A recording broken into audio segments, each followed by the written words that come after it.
The skills of a good architect encapsulate a variety of different sort of experiences. It's not purely focused on design, and that's quite an important thing to consider.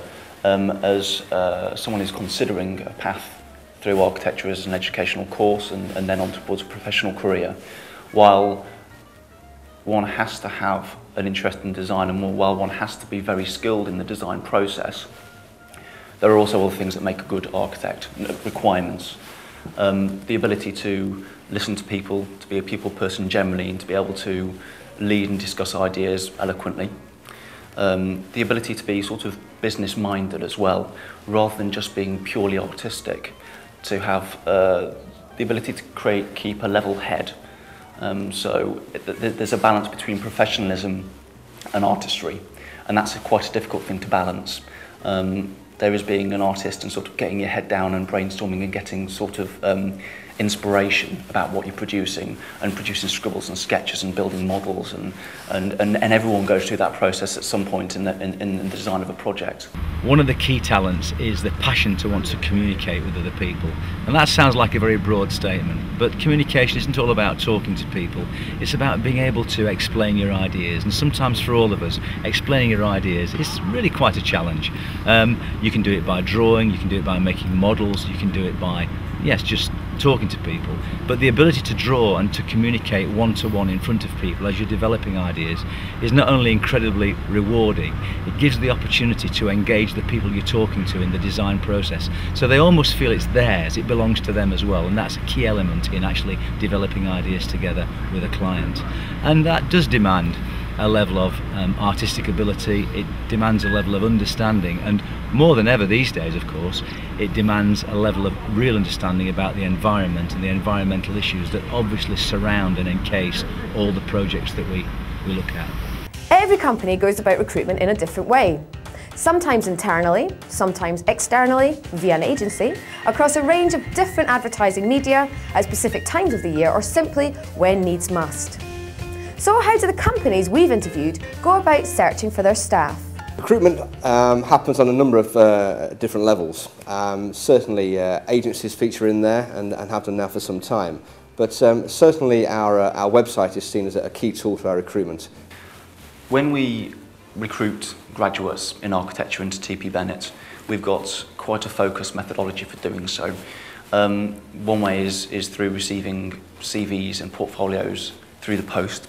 That tends to happen at quite regularly at an early stage. We'll get about 100 applications through at least a year, from sort of February through to June time, as graduates near the end of their degree or their diploma.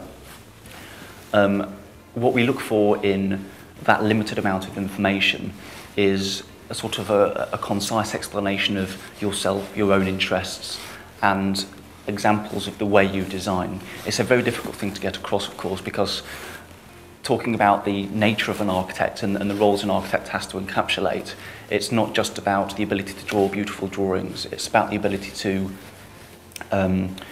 talk about your drawings, to present them in a certain way, and to be able to explain yourself and your own interests.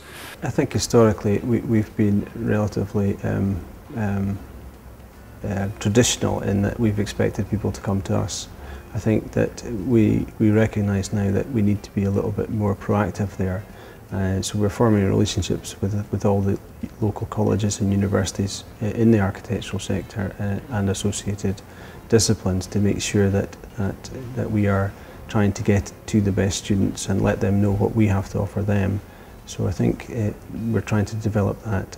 The architectural education process naturally has internships.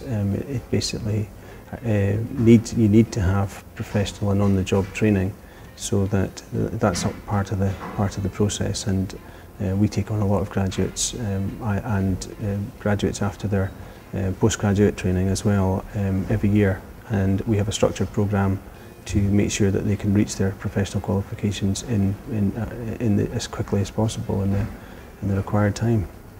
I think in terms of making an application and doing a CV, images on the CV always help to grab attention.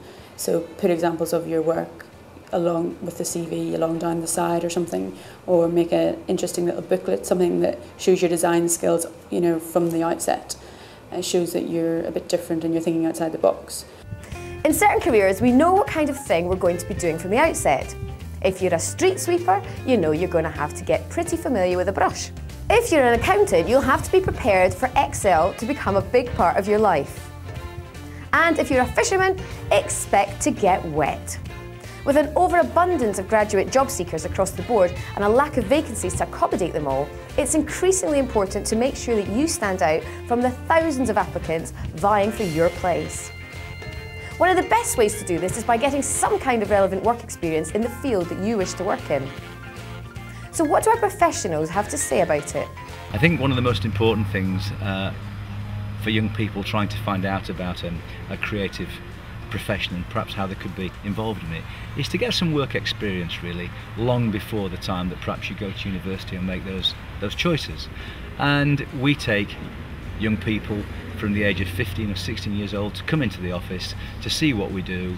We have links with many of the schools so that they can get a feel for what the work is like, and you know, for some people that's very encouraging. For some of the art students, for some of the creative students, it's great to be able to see what happens on a daily basis and see people actually producing things which they would really relate to as drawings and art and so on. And of course, with the advent of computer-aided design for many years now, the creative sort of possibilities are even broader than they ever were before.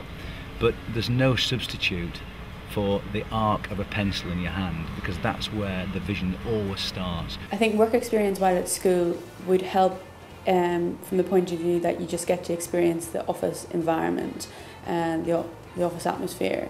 But in terms of work later on, I don't think that would have any effect on whether or not it would help you get a job after your degree or anything.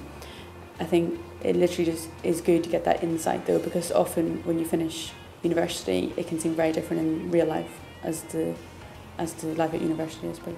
I would say work experience isn't really that important.